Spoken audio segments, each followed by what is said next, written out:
रूपवा के जाल में धरा गई दादा धरा गई दादा किसने हिया लगावल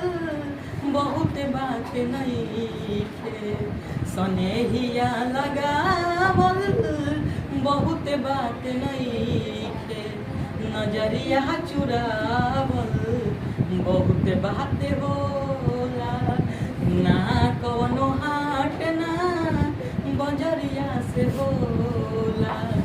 ना कवनो हाट ना बजरिया से होला उमरिया के रोग ह नजरिए से होला उमरिया के रोग ह नजरिए से होला